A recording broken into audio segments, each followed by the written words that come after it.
कहानी वहीं से शुरू होती है जहां सूरज ने सिर्फ हवेली ही नहीं छीनी, बल्कि आकाश के घमंड को भी चूर चूर कर दिया।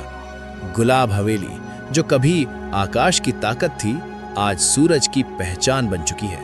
लेकिन सबसे बड़ा झटका तब लगता है जब सूरज रहने के लिए वही कमरा चुनता है जहां कभी ईशा रहती थी। ये कोई संयोग नहीं था, ये साफ इशारा था कि नफरत के पीछे आज भी प्यार जिंदा है। लेकिन दोस्तों, सूरज का असली गुस्सा अभी शांत नहीं हुआ था, क्योंकि उसे सिर्फ हवेली नहीं चाहिए थी, उसे चाहिए था इंसाफ। और यहीं से शुरू होता है खेल, पावर का, बदले का और सच का।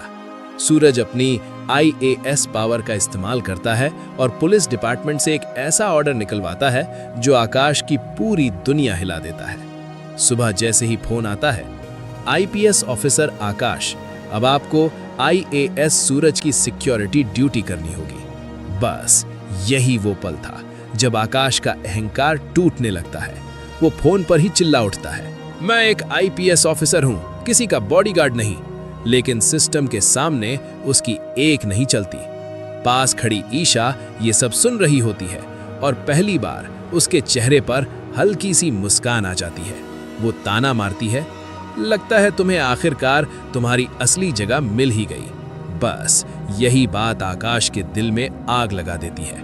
वो गुस्से में ईशा का हाथ पकड़कर मरोड़ देता है, लेकिन ईशा कुछ नहीं कहती, न चीखती है न विरोध करती है, क्योंकि उसे पता है अगर उसने आवाज उठाई तो इसका खामियाजा किसी और को भुगतना पड़ेगा, मीशू को, उसके परिवार को, और यही उसकी सबसे बड़ी मजबूरी है। शाम होती है, ईशा मीशू को स्कूल से लेकर वापस आ रही होती है।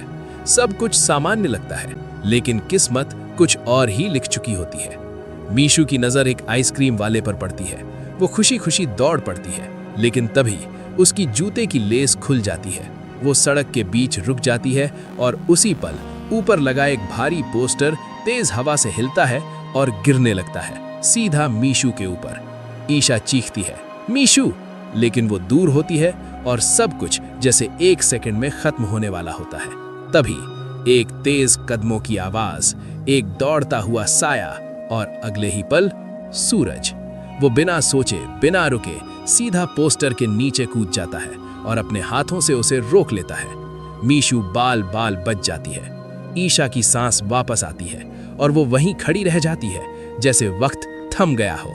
सूरज बच्ची को संभालता है और प्यार से पूछता है, बेटा आप ठीक हो, कहाँ जा रही थी? मीशू मासूमियत से पीछे देखती है और उंगली से ईशा की तरफ इशारा करती है, वो मेरी मम्मी है। सूरज ईशा को देखता है और एक पल के लिए सब कुछ रुक जाता है। इतने समय बाद दोनों आमने सामने बिना शब्दों के सिर्फ एहसास बोल रहे होते हैं। मीशू हंसते हुए कहती है, अंकल मुझे आइसक्रीम चाहिए। सूरज मुस्कुराता है, चलो मैं दिलाता हूँ।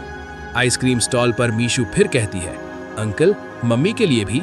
सूरज एक पल रुकता है, फिर ईशा की तरफ देखता है और चुपचाप उसके लिए भी आइसक्रीम ले लेता है। दोनों साथ खड़े होते हैं, लेकिन बीच में सालों की दूरी और अधूरी बातें खड़ी होती हैं। तभी वहां बंटी पहुंचता है और ये सब देखकर उसे समझ आ जाता है कि कहानी अब बदलने वाली है। लेकिन दोस्तों, असली तूफान तो अब आता है। मीशू अचानक ईशा का फोन छीन लेती है और सीधे सूरज के पास जाती है। अंकल मुझे आपसे शिकायत करनी है। सूरज चौंक जाता है, क्या हुआ बेटा? मीशू मासूमियत से कहती है, मेरे पापा मेरी मम्मी को मारते हैं। बस इतना सुनना था कि सूरज के होश उड़ जाते हैं। ईशा घबरा जाती है, मीशू नहीं। लेकिन अब बहुत देर हो चुकी होती है।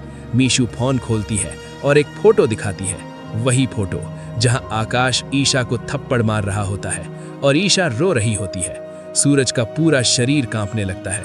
उसकी आंखों में गुस्सा, दर्द और पछतावा एक साथ भर जाता है। उसे समझ नहीं आता, जिस ईशा को वो जानता था वो इतनी कमजोर कैसे हो गई, या फिर क्या वो कभी कमजोर थी ही नहीं? क्या ये सब किसी बड़ी मजबूरी का हिस्सा है? उसका अहंकार, उसकी नफरत सब धीरे धीरे टूटने लगती है और अब उसके मन में सिर्फ एक ही सवाल है, आखिर सच क्या है? और जब सूरज सच जान जाएगा तो क्या होगा? क्या वो आकाश को छोड़ देगा या फिर इस बार उसका गुस्सा सब कुछ खत्म कर देगा? क्योंकि अब ये सिर्फ एक लड़ाई नहीं रही, ये बन चुकी है प्यार, दर्द और इंसाफ की जंग। अगर आप भी चाहते हैं कि सूरज को सच्चाई जरूर पता चले और आकाश को उसके हर गुनाह की सजा मिले, तो वीडियो को लाइक जरूर करें और चैनल को सब्सक्राइब करना बिल्कुल मत भूलना।